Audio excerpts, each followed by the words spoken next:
Everyone, I'm Shilpan Patel. I'm a Qlik luminary, and I welcome you to this presentation on the approach we have used to successfully implement a governed self-service analytics platform using Qlik Sense at Children's Healthcare of Atlanta. Before we begin, let me go over a legal disclaimer.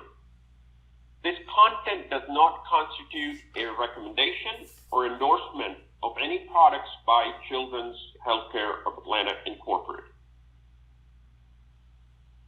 Children's Healthcare of Atlanta is one of the top pediatric hospitals in the nation, with 3 facilities and 27 neighborhood locations, including 8 urgent care locations in Georgia. Children's Healthcare of Atlanta has been recognized as one of the top 100 places to work for in the nation consistently by Fortune magazine. So I'm both humbled and honored to be part of such a well-renowned organization. Let's begin with Children's Qlik Journey briefly. Qlik was implemented at Children's in 2010, but as evident from the graph, the adoption was stagnant until Qlik Center of Excellence was established in late 2014. Since then, Children's has witnessed exponential growth in Qlik adoption due to greater governance and significantly improved infrastructure. Along with greater Qlik adoption, we faced another challenge. In the age of fourth industrial revolution, data is new oil. We at Qlik Center of Excellence recognize need for a robust self-service platform that can enable our teammates across Children's to have ability to read, understand, and argue with data. We have chosen Qlik Sense as our self-service platform to build a data literate culture across Children's. Our strategy for self-service revolves around 3 key pillars: people, process, and governance. So in the rest of the presentation, I'll walk you through each of these key pillars to show you how we implemented a governed self-service analytics platform at Children's.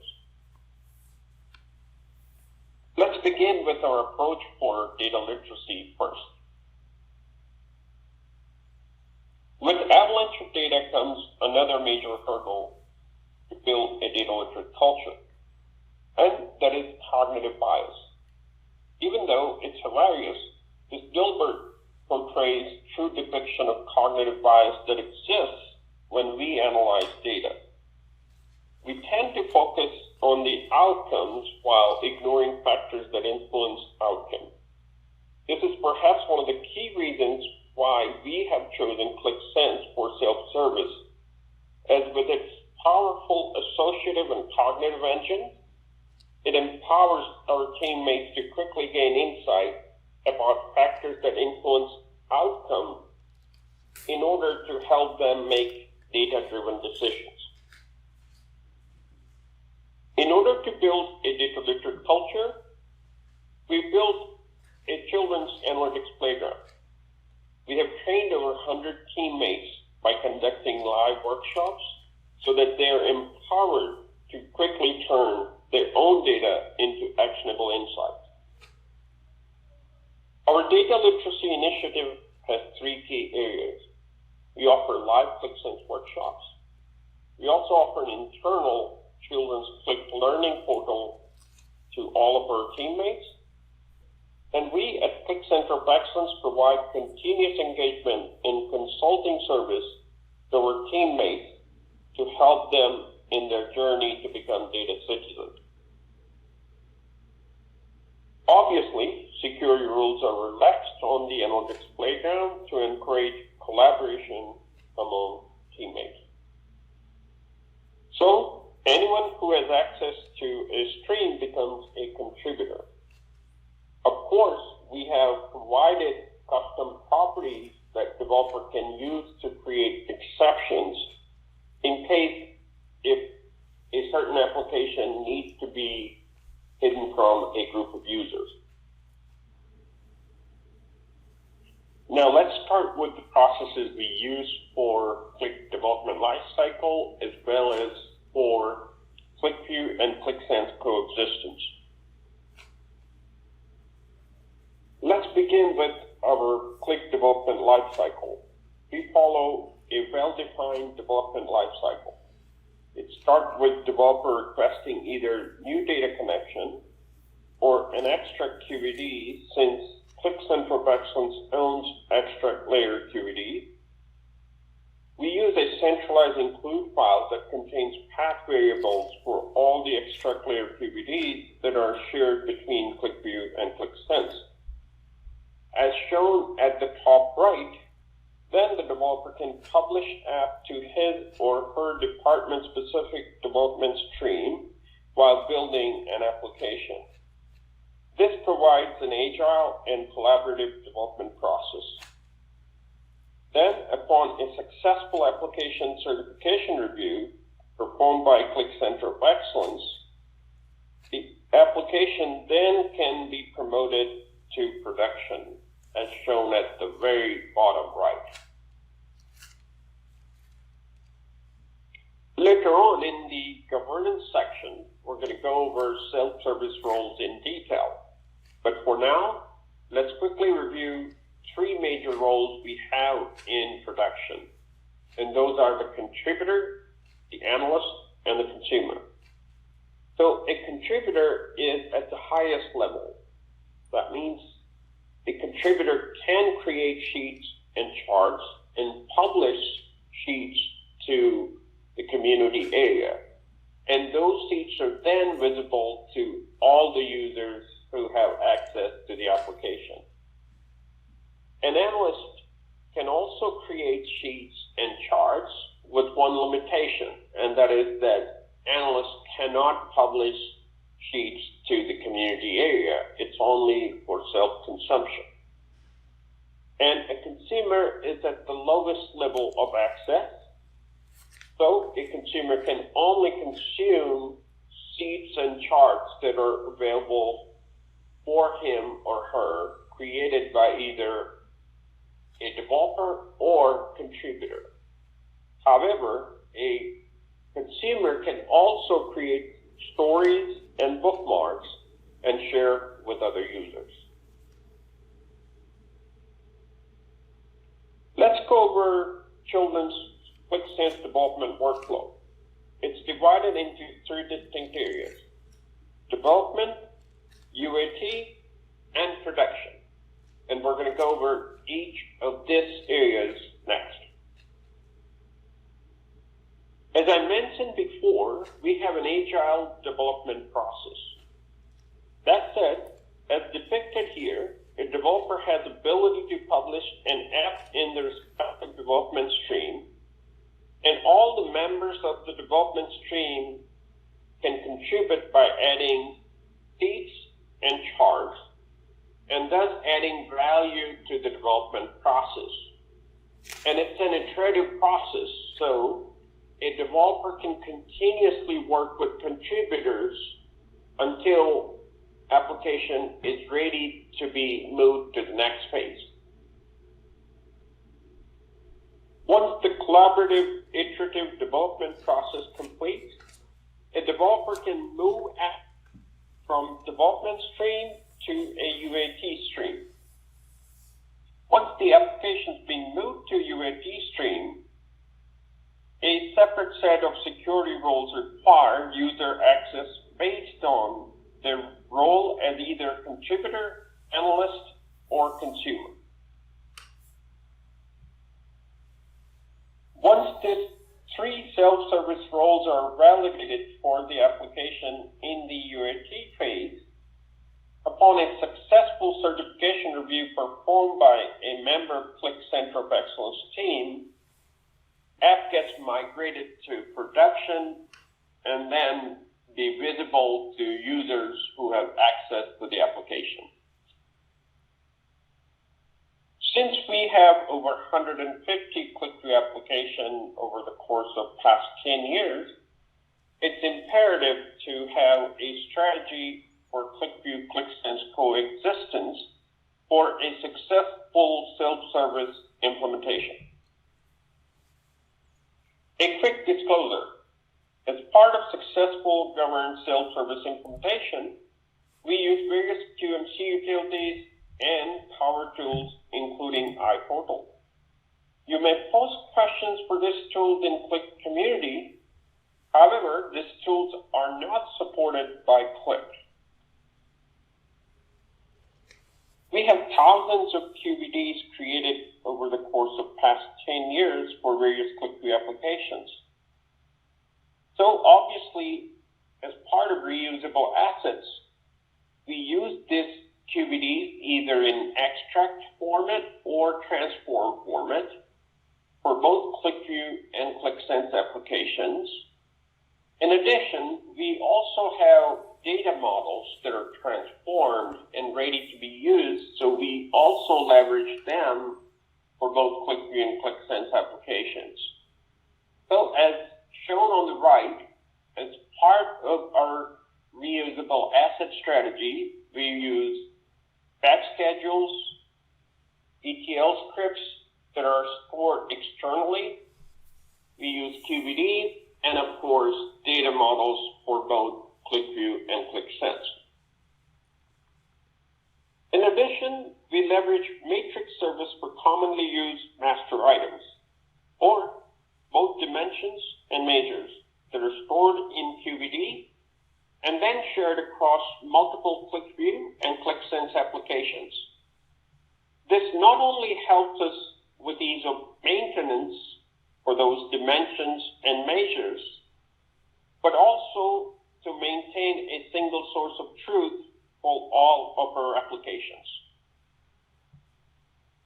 Even though they're not supported by Qlik, you can download and install QMC Utilities, Governed Matrix Service, and iPortal from GitHub. And as I mentioned before, there is a Qlik Power Tools community where you may find valuable information for these tools. As part of the reusable assets for QlikView and QlikSense coexistence, we leverage existing QlikView tasks to trigger QlikSense tasks if a QlikSense application either has a binary loaded QlikView data model, or if QlikSense application is using pre-existing QBD for QlikView. As shown in this example, we're triggering a QlikSense task from a QlikView QMC using supporting tasks, and essentially it is using a command line tool provided by the Power Tools.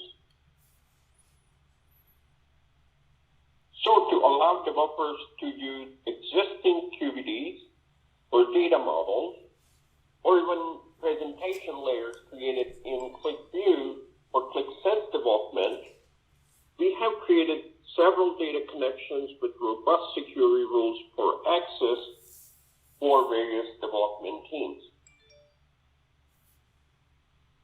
We have three-layered QBD architecture that we use for both QlikView and QlikSense. This architecture allows us to use both extract and transform QBDs for QlikView and QlikSense applications, and also helps us maintain a single source of truth for both QlikView and QlikSense applications across the board. We have a clearly defined decision tree for a developer to decide either to use an existing extract QBD that exists on the QlikView server for QlikSense development, or to request a new extract that Qlik Center of Excellence can create for developer for a specific application that he or she is working on. That way, we reuse assets such as QBDs for both QlikView and QlikSense. Now, let's have a quick overview of QMC Utilities. There are many that are helpful, among which we use App Meta Fetcher for matrix service, this is useful to create a library of dimensions and measures that we can use across QlikView and QlikSense applications. We use App Mover to move QlikSense app from development over to production. We also use Custom Property Bulk Loader to load custom properties from one environment to another.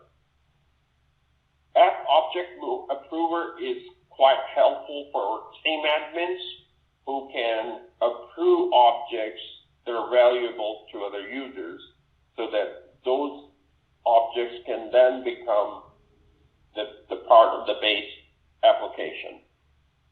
And of course, we also use Security Rules Manager to migrate security rules changes from one environment to another. So as you see, the vast array of different utilities that you can use in migrating and managing QlikSense and also somewhat QlikView environment together. Now, let's take a deep dive into third key pillar of a successful self-service implementation, and that is governance.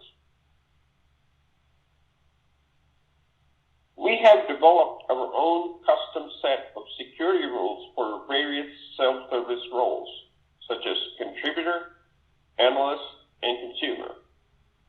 And iPortal has played a key role by providing impersonation to test the security rules.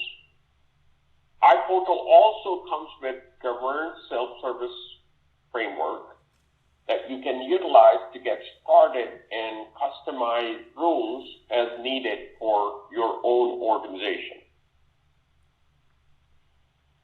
At Children's, we have come up with 6 important self-service roles.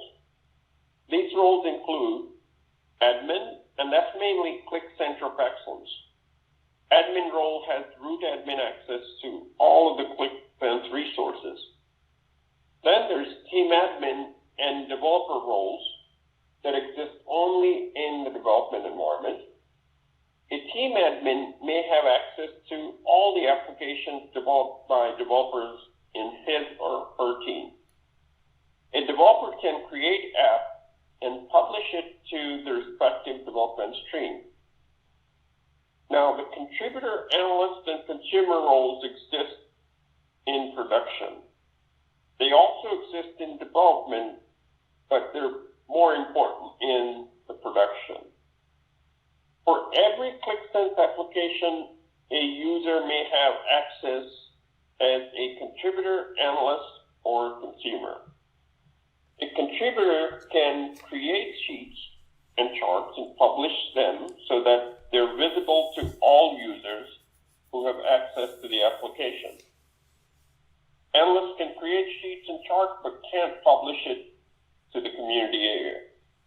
While the consumer, as we've discussed before, having the lowest level of access so that a consumer can only interact with application other than having ability to create stories and bookmarks and share both stories and bookmarks with other users.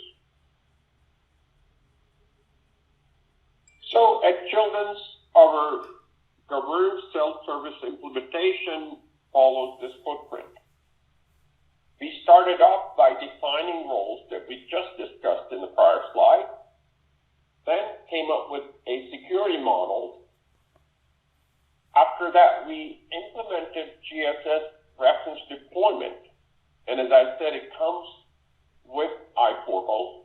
So iPortal can then be used to impersonate different roles and test those rules in a given environment. So to start off, this model or this process gave us a good start and allowed us to then customize rules as needed for things such as sheet level access and even application access on the mobile devices. Before we take a deeper dive into security rules that we have implemented at Children's, let's have a quick overview of how security rules work in general. Simply put, a user has no access to any resources in QlikSend unless a security rules allows access to that user. So, as depicted in the diagram on the right, resource can be stream, apps, sheets or stories, data connections, and tasks. A user has attributes that come from a user directory via user directory connector or UDC. In addition, we heavily rely on custom properties to create custom rules to provide governed access to various resources. With this, our users are empowered to participate and improve data analysis collaboratively. QlikSend security works on the principle of attribute-based access control, or in short, ABAC. That said, as depicted in the diagram, a security rule either allows or rejects a user to perform an action on a resource. So, understanding and mastering how to create a robust set of security rules is of paramount importance for a successful and governed self-service implementation. Also, the security rule syntax follows hierarchy that flows from a stream to an application to all of the objects within an application. And this is subtle but important aspect to remember while writing security rules based on the resource filter for a particular security rule. And when we go over the security rules, that will make more sense. Having said that, a resource filter can be an app, stream, or application object. Another subtle yet important syntax difference is using either star or underscore star along with the resource filter. For example, app star means the rule applies to app and all the app objects as shown in the bottom right of this slide. As opposed to that, stream underscore star means the rule only applies to the stream resource. Rules with custom property require condition with @ such as resource.add_app_consumers as shown in the slide. In a nutshell, if a condition is met, then the user is allowed to perform action against the resource listed in the resource filter.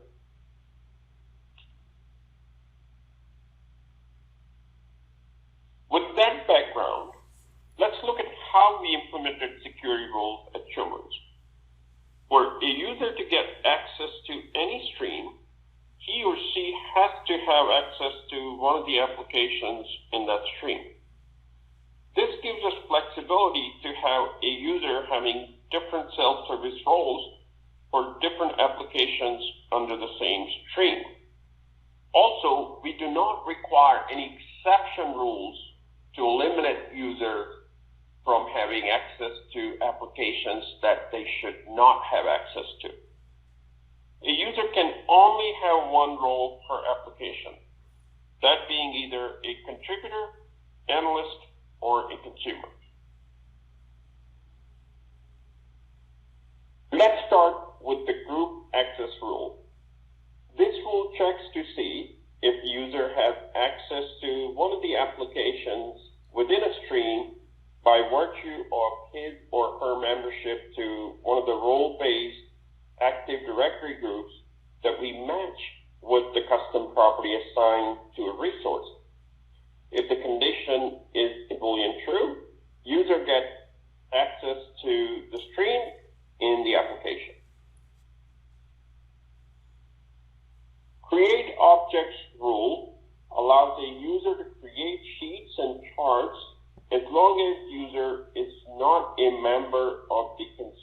contributor Active Directory group. So naturally, this rule applies to both analyst and contributor roles. And finally, within a given application, members of the contributor Active Directory group can publish sheets and charts to the community area to share sheets with all the users. In addition, we have security rules to hide sheets and charts from specific group of users, as well as security rules for mobile devices so that users can access QlikSense applications and mashups on iPhone, iPad, or other mobile devices. I hope that you found our approach to a self-service implementation both practical and helpful. With our focus on data literacy, Qlik development lifecycle, as well as QlikView QlikSense coexistence, and robust governance with incredibly flexible yet powerful set of security rules. Thank you for watching.